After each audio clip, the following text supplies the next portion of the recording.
Everyone, আমি অঙ্কিতা আর welcome back to my channel. তো আজকে আরও একটা নতুন কোশ্চেন অ্যান্সারের ভিডিওতে তোমাদের সবাইকে ওয়েলকাম। তো চলো ভিডিওটা স্টার্ট করা যাক। তো আজকে আমি যে কোশ্চেনের অ্যান্সার দেবো সেগুলো হলো এইগুলো। তো চলো ভিডিওটা স্টার্ট করা যাক। তো প্রথম কোশ্চেন করেছে সিরজা, দিদি তোমার নার্সিং স্কুলের নাম কি ছিল আর হোস্টেল আছে কি? তো আমার নার্সিং স্কুলের নাম হলো রঘুনাথপুর নার্সিং ট্রেনিং স্কুল, যেটা পুরুলিয়া জেলার মধ্যে। তো হোস্টেল এখানে নেই, এনএমও নেই, জিএনএমএলও নেই। তারপরে কোয়েশ্চেন হচ্ছে স্নিগ্ধা। স্নিগ্ধা বলেছে তোমার সব ভিডিও দেখি দিদি। তো প্রথমে স্নিগ্ধা তোমাকে বললি থ্যাংক ইউ সো মাচ আমার সব ভিডিও দেখার জন্য, আর এভাবেই আমার পাশে থেকো। আচ্ছা, তোমার কোয়েশ্চেন হচ্ছে তোমার কোর্সটা কোন মান্থে শেষ হয়েছে, মানে এনএম ট্রেনিং কোন মান্থে শেষ হয়? তো এনএম ট্রেনিং হচ্ছে 2 বছরের কোর্স। যদি তোমাদের কোর্সটা অক্টোবরে স্টার্ট হয় তাহলে 2 বছর পরে অক্টোবরে তোমাদের কোর্সটা শেষ হবে। আর আমাদের কোর্সটা শেষ হয়েছিল নভেম্বরে। আমাদের পরীক্ষা 1 মাস পিছিয়ে গেছিলো, তাই 1 মাস লেট করেই আমাদের কোর্সটা শেষ হয়েছে। আর নেক্সট কোশ্চেন যেটা, এটা অনেকজন আমাকে জিজ্ঞেস করেছো। তো কোশ্চেনটা হচ্ছে মামনি জিজ্ঞাসা করেছো যে দিদি এনএম করতে হলে কি সায়েন্স স্ট্রিমের স্টুডেন্টরাই পারবে? আর্টস স্টুডেন্ট ভালো র্যাঙ্ক করেও কি এনএম নিতে পারবে না? কথাটা কি সত্যি? এটা তোমরা অনেকেই জিজ্ঞেস করেছো।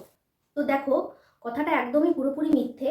কারণ আমাদের যে এনটিএসে প্রায় আমাদের 65%-এর মতন বা তার থেকেও বেশি আর্টসেরই স্টুডেন্ট ছিল, আর বাকিরা ছিল সায়েন্স স্ট্রিমে। তো আর্টসের থেকে যে এনএম পায় না, এটা কিন্তু একদম পুরোপুরি ভুল, কারণ আমাদের ক্লাসমেটরাই অনেকেই আর্টসের স্টুডেন্ট ছিল। তো এই কথাটা একদম পুরোপুরি মিথ্যে। তোমরা মন দিয়ে পড়াশোনা করো, আর্টস সায়েন্স বলে কোনো প্রবলেম হবে না। মন দিয়ে পড়লে তোমরা আর্টস স্ট্রিম হও বা সায়েন্স স্ট্রিম হও, তোমরা কিন্তু চান্স অবশ্যই পাবে। নেক্সট কোয়েশ্চেন হচ্ছে সাথী। সাথী জিজ্ঞাসা করেছে দিদি 2026-এ এক্সাম দিয়ে পাশ করে ট্রেনিং করি, তাহলে ফিউচারে কি জব পাওয়ার চান্স আছে? তো দেখো, আমার যতদূর মনে হয় যে ভ্যাকেন্সি থাকে বলেই তোমাদের ট্রেনিংয়ে নেওয়া হয়। ভ্যাকেন্সি না থাকলে ট্রেনিংটাও বন্ধ করে দিত। তো তোমরা ট্রেনিং করছো যখন, ভ্যাকেন্সি অবশ্যই থাকবে। আর আজ পর্যন্ত এমন হয়নি যে ট্রেনিং করে কেউ জব পায়নি। তো আশা করি বুঝতে পেরেছো। নেক্সট কোয়েশ্চেন হচ্ছে হালিমা, দিদি আমি যদি অনলাইন কোচিং তাহলেও কি আমাকে বই কিনতে হবে? তো হালিমা, তোমাকে বলি যে যদি তুমি অনলাইন কোচিং নাও তাহলে কিন্তু তোমার তো টেক্সট বই আছেই, তোমার তো টেক্সট বইটা অবশ্যই লাগবেই। তো টেক্সট বইগুলোই পড়বে, আর তার সাথে এক্সট্রা করে যদি বই কিনতে চাও তাহলে যে প্র্যাকটিস সেট বইগুলো আমি বলেছিলাম সেগুলো কিনতে পারো। তো তোমাদের এক্সট্রা অনেক এমসিকিউ ওখান থেকে পেয়ে যাবে, তো তার জন্য প্র্যাকটিস সেট বইগুলো কিনতে পারো। নেক্সট পিয়ালি আমাকে কমেন্ট করেছে যে কি কতক্ষণ ক্লাস করতে হয় আর উইকে কতদিন ক্লাস হয়।